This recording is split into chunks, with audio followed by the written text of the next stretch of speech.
Hey, what's up, guys? Welcome to We Talk Fights. We've got the Apex card this weekend. We got Bilal against Gabriel Bonfim. I'm going to give you picks for all 12 fights. And to kick off the card, we've got Caitlin Sousa against Carnelossi. Now, this is a rematch. These two fought 7 years ago in Future FC. Carnelossi won. I think Sousa gets some get back here. I believe she's like minus 300. I think she gets it done 30-27. I think she's improved a lot more than Carnelossi has.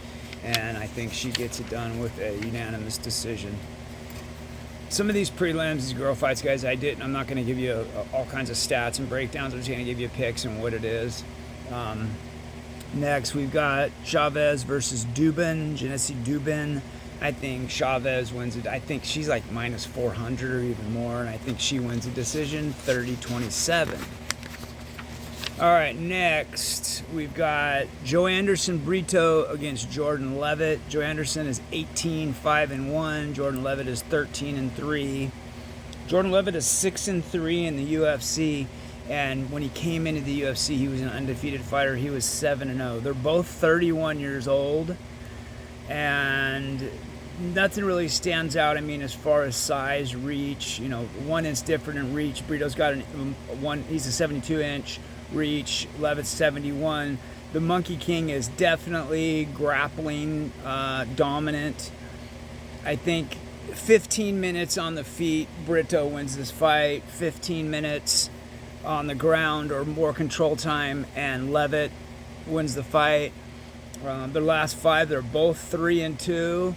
And I'm going to take the underdog and go Jordan Levitt for the decision. It wouldn't surprise me if he strangled him, though. Next, we got Priscilla Cachoeira against Chelsea Chandler. If you guys remember Cachoeira, I mean, I hate to call her a cheater, but she's a cheater, man. When she fought Jillian Anderson, the redheaded girl, she was poking her in the eyeballs to try to get her off her back. I think Cachoeira gets it done 30-27. I think she'll just be a little bit too much, and she's a little too experienced for Chelsea Chandler. And I think Cachoeira gets it done 30-27 or 29-28. Next, we've got Bruno Bulldog Silva against Edgar Chairez. I really like Chairez, you guys, but I just think Bruno's a little too experienced for him. I think his striking's a little bit tighter. He's got more power, definitely. He comes out of fight ready over here in Scottsdale. He does have a 5-inch reach deficit. Chairez is 71 and Bruno is 66. And it's 5'4" against a 5'7" guy. So Chairez will have the reach advantage and a little bit of height. He's coming from Mexico, like I said, Bruno does his camps right here in the Valley. Bruno is 2-3. The thing is, though, that Bruno has literally fought the best fighters in the world. He just lost a split. Well, I guess they both fought Josh Van. He was knocked out by Van, as to where Chairez went the decision with Van.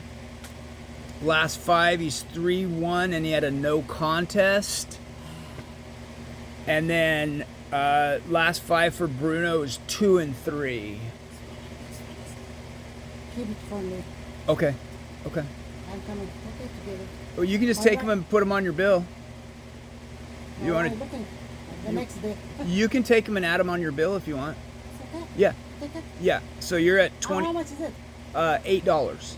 8 this one? No, 8 total. Total is 8? Yeah. Okay, how much each? So you're $4 each? 5 and 3. I'll do 5 and 3. Yeah. The shirt's 3.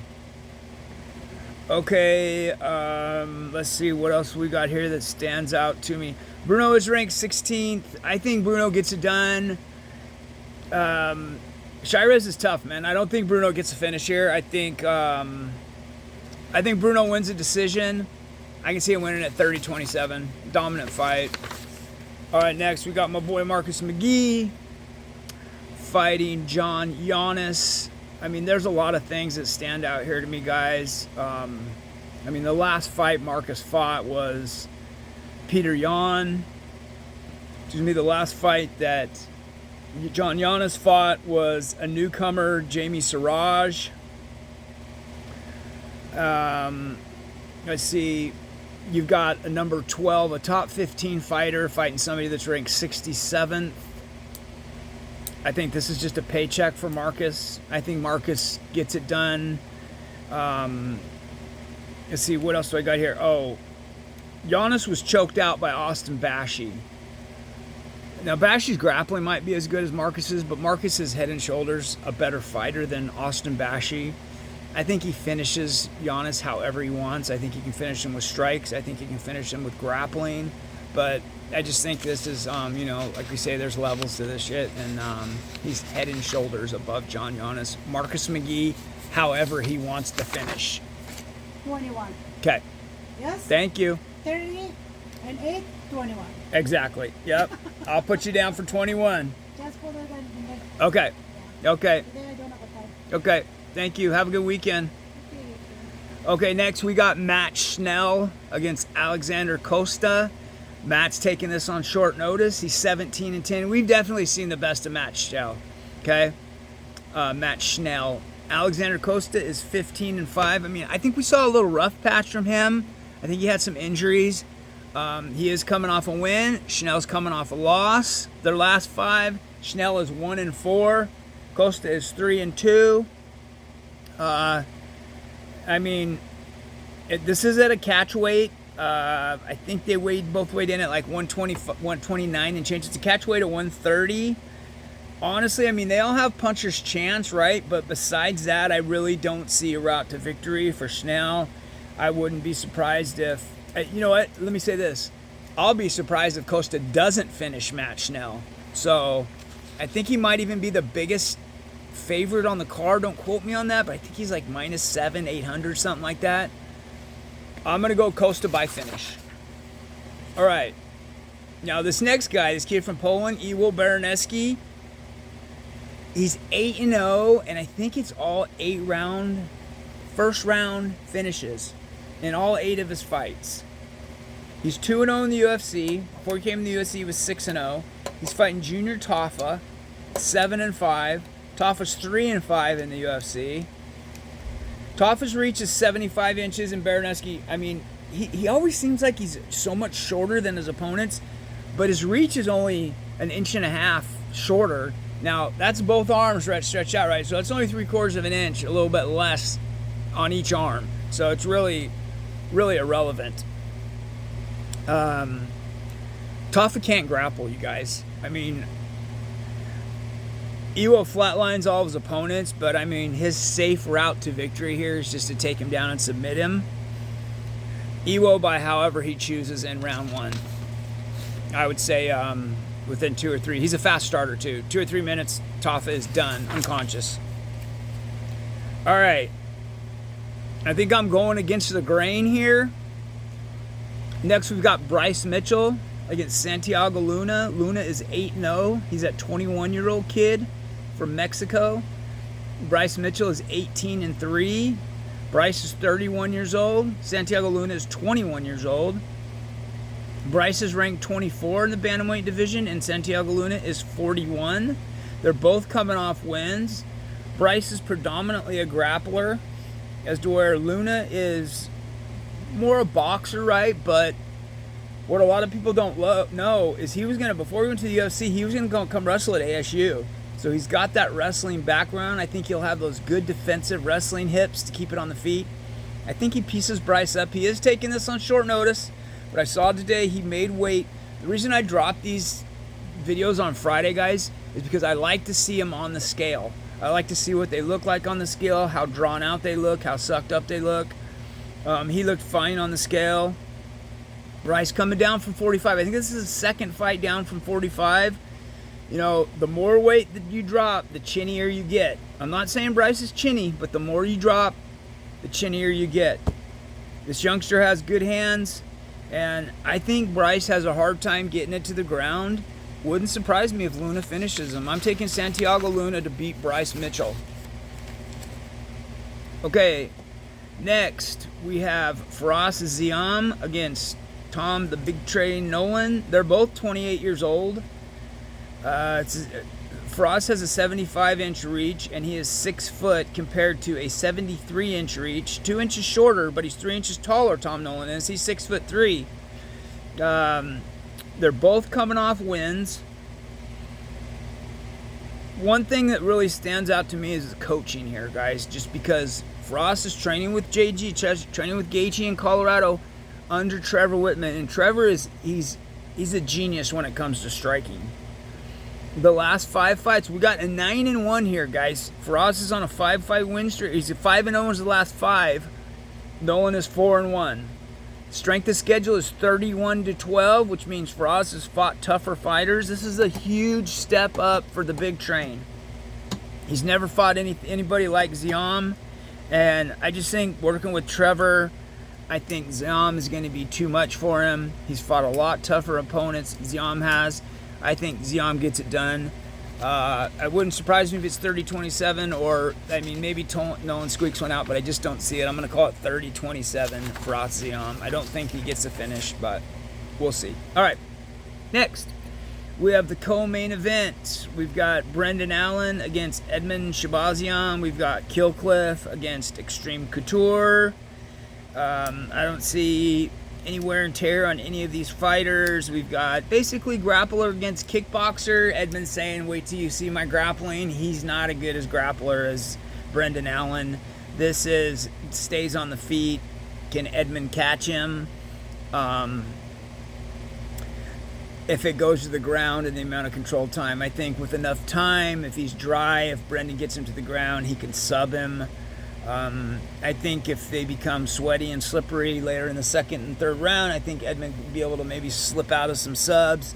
But this fight stays on the feet. Edmund wins this fight. He is a better striker than Brendan Allen. I don't think by much, but I think he is. And then I think Brendan Allen is more of a better grappler compared to Edmund than Edmund is a striker compared to Brendan Allen, if that makes sense.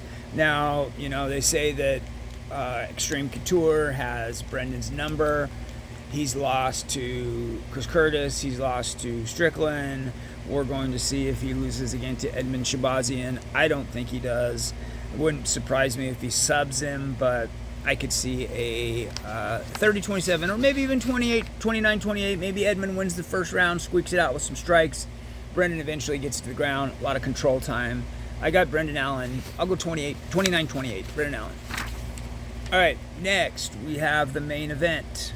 Very close odds here. I think it's gone back and forth who the favorite's been. It's like -120 plus 100. Okay, here's my take on the main event.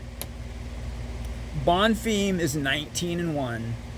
The one fight he lost was in the UFC to Nicholas Dalby. Now, I know MMA math, 2 and 2 doesn't always equal 4, but what happens if you put Bilal Muhammad against Nicholas Dalby? I think Bilal, especially in a 5-rounder, I think Bilal dogs him out. Bilal's got great cardio. He's got that wrestling, chains takedowns. I think Bilal beats, I'm not saying he finishes Dalby, I think he beats Nicholas Dalby. I remember watching the Dalby-Bonfim fight, and it was close, but I think it was 29-28, if I'm not mistaken. Bonfim won 1, and then Dalby won 2 and 3. I think Bilal is going to be a little bit too much, and I think Bonfim is 19-2 after this fight. I'm going to go Bilal by decision. It would not surprise me if I think Bonfim will win the first round. It won't surprise me if he wins the second round.